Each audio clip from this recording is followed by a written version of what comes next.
Well, bad enough Kamala glitches and freezes when her teleprompter breaks down.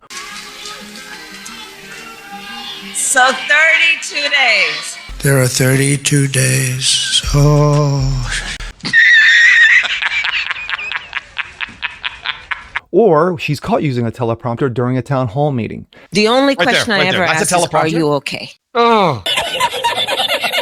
Now it turns out that the only book she's ever written, Smart on Crime, turns out that she never wrote the damn thing, she plagiarized it all. Yes, of course. I'm Jazz Berganzo on this. It's not a surprise, being that she can't put two coherent sentences together. You ain't lying. What makes you think she could write a damn book? Have the ability to see what can be, unburdened by what has been. Ho, ho! Fiction can be fun. But it's what's next.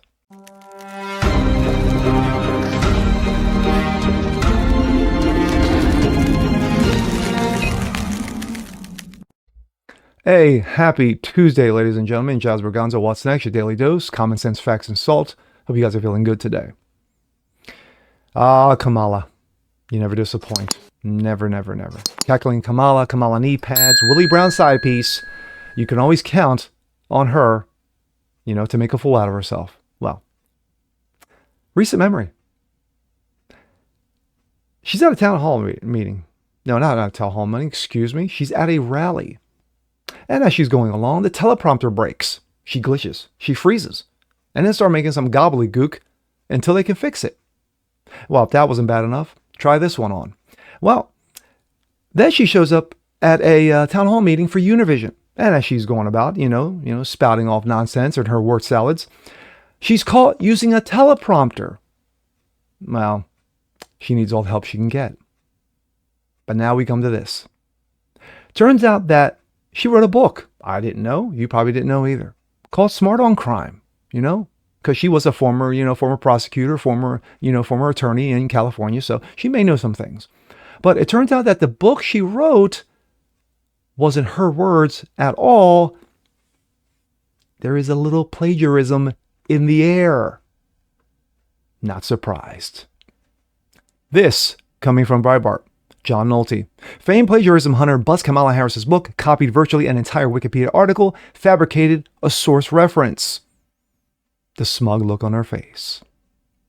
Dr. Stefan Weber, an international famous plagiarism hunter, has discovered that Kamala Harris has plagiarized at least a dozen sections of her criminal justice book, Smart on Crime, Christopher Rufo reports. The 2009 work of nonfiction, co-authored by Joan O.C. Hamilton, per Wikipedia, first published as Harris, then San Francisco District Attorney, was beginning her campaign in 2010 as California Attorney General, and outlines her vision on how criminal justice system should function. In his summary of her findings, Dr. Weber writes, Kamala Harris copied virtually an entire Wikipedia article into her book without providing attribution to Wikipedia. Most damning is that Harris has fabricated at least a source reference in inventing a non-existent page number, he said. You can read the full report here. Rufo provides further plagiarism examples that are jaw-dropping.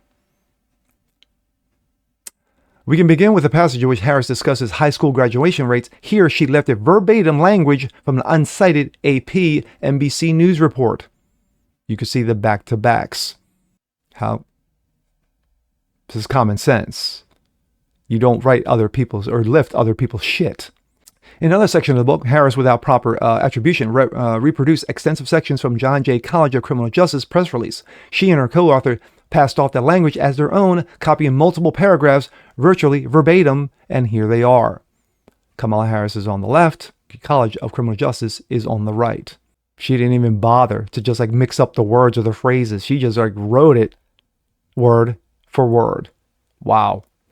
In a section about New York court program, Harris stole the long passages directly from Wikipedia.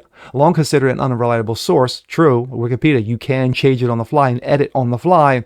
She's not only assumes the online encyclopedia accuracy, but copies its language nearly verbatim without citing the source. Again, Harris on the left, Wikipedia on the right. Other than in order, she copies it literally word for word. This comes as just 2 months after the Harris campaign was caught plagiarizing Joe Biden's campaign site by copying and pasting his issues onto their issue page. You don't do this. First of all, you don't steal someone's ideas and research without attribution. Second, even if you attribute, you do not copy and paste text without quotation marks. In the example above, Harris copied and pasted and did so without attribution, which is as bad as plagiarism as gets. This is a very big deal, especially for a presidential candidate 3 weeks from Election Day. Have we ever had a presidential candidate busted for such naked acts of plagiarism before? As a matter of fact, we have. Let's take a trip on the way back, way back to 1988. It was a good year. Joe Biden's serial plagiarism cost him any chance of surviving the Democratic primary. You know what they say, birds of a feather.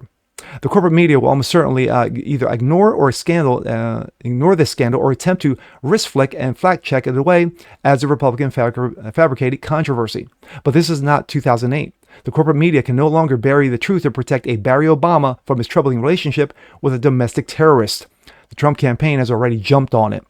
J.D. Vance. Hi, I'm J.D. Vance. I wrote my own book, unlike Kamala Harris, who copied hers from Wikipedia. Nice. As Vance is wisely pre-ridiculing the fact-checkers who would try to make him the story, as opposed to the plagiarism. J.D. Vance. Cue the corporate media fact-checkers. Vance's tweet is missing important context. Kamala Harris only copied some of her book from Wikipedia. Harris is already seen by much of the public as a shallow phony, a clown. These blatant acts of plagiarism fit perfectly with the narrative. Team Trump should see the report for what it is, a political gift that they should exploit to the hilt. Let me tell you something else. Look how far Harris has rose. Attorney General of California, U.S. Senator, Vice President, Democratic presidential nominee, of course, coup, without the corporate media discovering this. Think about that. Think about all the corporate media outlets that are out there supposed to be vetting candidates and competing for scoops. Think of the endless resources available to them, billions of dollars and tens of thousands of staffers, and yet they either never bother to vet Kamala's book, or they did and discovered the plagiarism, and they don't give two fucks. We know that Donald Trump likes 2 scoops of ice cream. But this scandal is actually a consequence of either missed or buried. Whatever it is, it's one more black mark against a corrupt, indefensible, and irredeemable institution and an insufferable woman as Kamala is. This is pathetic. This is absolutely pathetic, but these are gifts from the voting gods. How many have we seen over the last 6 months? Buffoonery, clownery, idiocy, assholery, from the Kamala campaign and from Kamala herself. When you're not just given one gift with Kamala, you're getting 2 with Tampon Tim. And, John Nolte's right. If I'm the Trump campaign, I am blowing this shit up left, right, and center 24 hours a day, 7 days a week until the campaign. Until the next by Kamala Harris, because it's coming. It always comes. It does. The way it's been going as of late. As I mentioned in the beginning, she's at a campaign rally. Her teleprompter breaks. And so she goes 32 days. 32 days. Well, it's 32 days. Trump jumped all over it. Or when she got caught using a teleprompter at a live town hall meeting for Univision. Yes, for all, her Spanish fans. But yet, of course, the media said, no. Even Univision, even a representative from Univision said, no. She wasn't using the teleprompter. It was just there. It was just there. The words, the words in Spanish were not what she was speaking of, or whatever it was. Nonsense. Own it. You fucked up. You dumb. But the media is right and J.D. Vance is right. I'm sorry. Nolte's right and J.D. Vance is right. The media will brush this to the side, throw it under the rug. Oh, no, there's nothing here. Here come the media fact checkers. I read that the New York Times already came out on this and said, wait a minute. Wikipedia is unreliable. So you can't count that. So whatever she did or whatever they did means nothing. At the end of the day, it's Kamala Harris, Willie Brown side piece. To quote Cousin Eddie, well, it's the gift that keeps on giving. You're right, Eddie. You're absolutely right. And with that being said, I'm Jazz Borganzo. This is What's Next. Want to see more like this? Please have a comment below. Like it, share, subscribe to it. Hit that notification bell so you guys never miss a thing. Continue spreading the word about the show. Appreciate you guys watching as always. And we'll see you next time. Peace.